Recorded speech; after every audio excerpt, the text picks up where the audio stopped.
Good morning दोस्तों। अच्छा, हम लोग ने ओसी का फर्स्ट चैप्टर 11th स्टैंडर्ड का देखा, introduction of business and commerce, जिसमें हम लोग ने economic activity and non economic activity देखा। इकोनॉमिक एक्टिविटी में हमने बिजनेस एंड प्रोफेशन कंप्लीट किया। जिसको ये लेक्चर वापस देखें तो प्रीवियस वीडियो में जाके देख सकते हैं। Now come to the point of employment. तो व्हाट इज द एम्प्लॉयमेंट? तो sir, employment is an economic activity. Yes,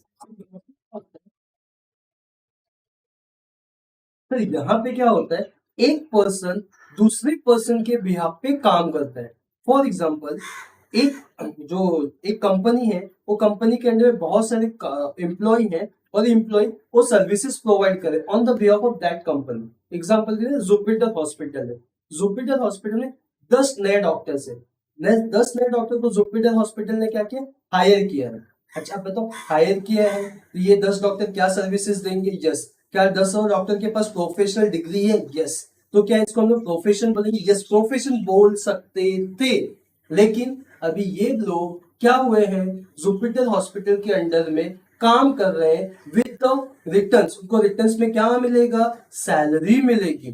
तो यहाँ पे employer and employee relationship create हो रहा है। तो employer and employee relationship create कैसे हो रहा है? तो एग्जांपल, जो हॉस्पिटल है, हॉस्पिटल इज अ एम्प्लॉयर, ये जॉब दे रहा है। जो जॉब देता है उसको एम्प्लॉय बोलते हैं, और जो जॉब लेता है उसको एम्प्लॉय बोलते हैं। और ये दोनों के बीच में जो रिलेशनशिप है, एम्प्लॉयर एम्प्लॉय का रिलेशनशिप है। अच्छा बताओ, क्या ये डॉक्टर जो काम करेंगे फ्री में करेंगे? नहीं, इनको रिटर्न्स में कुछ ना कुछ तो चाहिए, और ये कुछ ना कुछ को हम बोलते हैं सैलरी। तो बताओ, यहां तक समझा? तो चलो पॉइंट देखते हैं एम्प्लॉय के बारे में क्या लिखा हुआ है।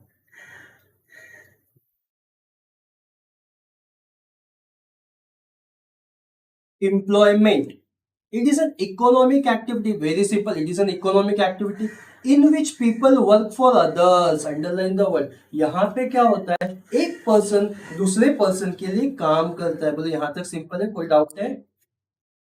There is employer employee relationship, ये ध्यान में रखना। ये पॉइंट्स आपके बुक में आना ही चाहिए, आपके आंसर शीट में आना ही चाहिए। यहाँ पे रिलेशन क्या है? एम्प्लॉयर। एम्प्लॉयर कौन है सर? जो जॉब देता है, जो जॉब देता है। एम्प्लॉय कौन है? जो जॉब लेता है। थोड़ी हिंदी अच्छी है मेरी, मतलब गलती है हैंडराइटिंग है, अंडरस्टैंड कर लेना। तो सर, एम्प्लॉय एम्प्लॉय रिलेशनशिप होना चाहिए। सुन, employ is a person who offer the work. Employer क्या है? वो पर्सन है जो जॉब ऑफर करे, जो काम दे रहा है। And the person who accept the work is called as employee. और वो पर्सन जो जॉब को एक्सेप्ट कर रहा है, वो पर्सन को हम लोग बोलते हैं एम्प्लॉई। बोले यहाँ तक क्लियर है? किसी को डाउट है इसमें? Remuneration and terms and condition are agreed by both of them. अभी दोनों के बीच में रेम्यूनरेशन और सैलरी का और बाकी terms and condition on appointment letter पे फिक्स होता है। तो रेम्यूनरेशन इज बहुत ज्यादा हाई प्रोफाइल वाले लोगों को मिलता है, उससे कम प्रोफाइल वाले को सैलरी मिलती है, और उससे भी कम जो अनएजुकेटेड होते हैं और वो भी एम्प्लॉय हैं, तो उनको वेजेस मिलता है। फॉर एग्जाम्पल, फैक्ट्री में जो काम करने वाले, कंस्ट्रक्शन के काम करते हैं, उनको वेजेस मिलता है। ऑफिस में जो काम कर रहे हैं उनको सैलरी मिलती है, और उससे भी जो हाई लेवल मैनेजर और बोर्ड ऑफ डायरेक्टर के वो रेमुनरेशन मिलता है। बट तीनों का टर्म से सर कुछ ना कुछ तो मिलता है, और they are work for others. तो सर यहाँ पे एम्प्लॉय एम्प्लॉय का रिलेशनशिप है। What are the features? Features is a very important question. आपको एग्जाम में 5 मार्क्स के लिए पूछ सकता है कि what are the features of employment? It's a very simple. First point is what? Aim. एकदम सिंपल सा पॉइंट बोलो, what is aim? The main aim to earn money for meeting needs of the employee and employers. तो सबसे चीज किस वो कर रहे हैं पैसे के लिए, और ये पैसा मिलना चाहिए उनको। किस लिए सर? उनका घर चलना चाहिए, फ्री में तो काम करेंगे नहीं, घर है, खर्चे, नेसेसिटीज है, सब फुलफिल करना है। तो meeting the needs for the employee and employers. Qualification, yes, अगर आप हाई प्रोफाइल जॉब पे जाते हो या आपको कोई सर्विसेज आप अच्छा प्रोवाइड करो, तो आपके पास क्वालिफिकेशन होना जरूरी है। हाँ, अगर सर ऐसे जो जॉब्स है जहाँ पे स्किल की कोई रिक्वायरमेंट नहीं है या एजुकेशन की कोई रिक्वायरमेंट नहीं, तो वहाँ पे अनएजुकेटेड पीपल को भी जॉब पे रखा जाता है, वहाँ पे भी एम्प्लॉयर एम्प्लॉय रिलेशनशिप आता है, उसको भी एम्प्लॉयमेंट कहा जाता है। चलो देखते हैं। Each jobs require some qualification, हर एक जॉब को कोई ना कोई क्वालिफिकेशन चाहिए। The job can be skilled और अनस्किल्ड, जॉब स्किल्ड भी हो सकता है और अनस्किल्ड भी हो सकता है। स्किल्ड मतलब जिसमें एजुकेशन एंड क्वालिफिकेशन का रिक्वायरमेंट है। For skilled job some specific qualification is required, underline the word. Skill job के लिए हम लोगों को कोई ना कोई क्वालिफिकेशन का रिक्वायरमेंट होता है। Example, job of nurse. भी नर्स का जॉब तो मैं ऐसे ही नहीं जा सकता हूँ। आपको क्या लगता है एक फ्रूट्स बेचने वाले को मैं बोलूँ जाके नर्स बन जाओ वहां पे, वो किसी का हाथ कैसे भी काट देगा यार, कहाँ से ब्लड निकालना कहाँ से निकाल देगा।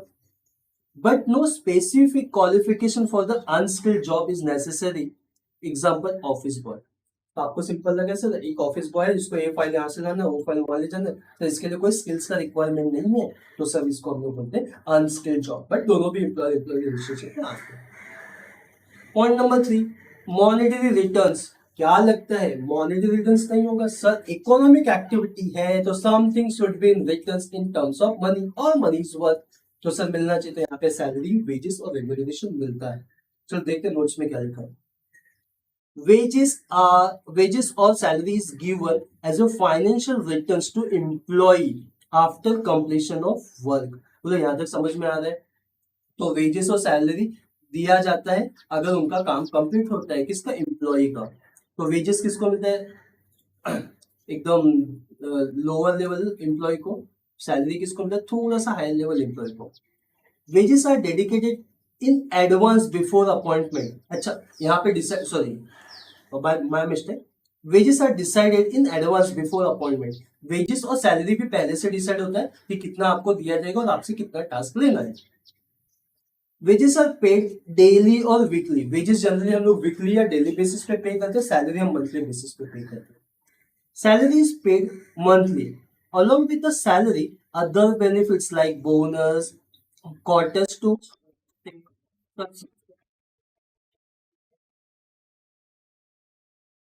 sorry, along with the salary, other benefits like bonus, quarter to stay, subsidiary food in canteen, etc.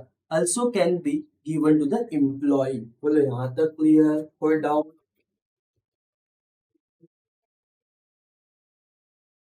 Point number 4, capital. क्या लगता है यहाँ पे कैपिटल का रिक्वायरमेंट है सर? नहीं, यहाँ पे तो जो बिजनेस है वो कैपिटल ढूंढेगी। हम लोग ऐसे एम्प्लॉय सिर्फ जाके सर्विस देना और सैलरी और वेजेस लेके आए। No capital is required for employment because employer provides everything to the employee for completing the job। Underline करके रखो, यहाँ पे कोई भी कैपिटल का रिक्वायरमेंट नहीं है। क्यों? एम्प्लॉयर जो जॉब दे रहा है वो सब कुछ अरेंजमेंट करके रखता है एम्प्लॉय के लिए। Registration, registration is required। Every employee has to follow the rules and regulation mentioned in the terms and condition of the employment contract। तो यहाँ पे कोई रूल्स कहीं पे रजिस्ट्रेशन का रिक्वायरमेंट है नहीं सर, हर एक एम्प्लॉय को कंपनी का set of rules and regulation follow करना पड़ता है। यहाँ कोई कोई बाहर का रूल्स एंड रेगुलेशन नहीं फॉलो करना होता है। तो सर यहाँ पे registration is not compulsory, optional है, आप कर भी सकते हो। पॉइंट नंबर 6, अगर आप रजिस्ट्रेशन करते हो तो आप जॉब नहीं कर पाओगे, प्रैक्टिस करना पड़ेगा। पॉइंट नंबर नॉन ट्रांसफरेबिलिटी, एकदम सिंपल सा सर, डॉक्टर अपना एक्सपीरियंस एंड नॉलेज ट्रांसफर नहीं कर सकता है। सर लॉजिकल थिंग्स है सर, ये स्किल से over the period of practice से ही डेवलप होता है। Employment can not be transfer from one person to another. Example, a teachers retired then he can not transfer his job to his son और daughter. Simple सा चीज है, अगर teacher retire हो रहा है तो वो उसका जॉब उसके बच्चों को नहीं दे सकता। क्यों? हाँ, उसका बच्चा जॉब ले सकता है अगर वो क्वालिफाइड है, वो स्किल्ड है, वो जॉब के लिए फिट है तो। अदरवाइज ऐसे नहीं बोल सकता मेरा बेटा आएगा। It's like not like a politicians. Example के लिए बोलो, एकदम सीरियसली मत लेना। Point number 7, nature of work. अच्छा, नेचर ऑफ वर्क है, every employee is expected to complete the work which is given to him। हर एक एम्प्लॉय से एक ही चीज एक्सपेक्ट होता है कि जितना काम दिया गया है वो सबका सब टाइमली कंप्लीट होना चाहिए।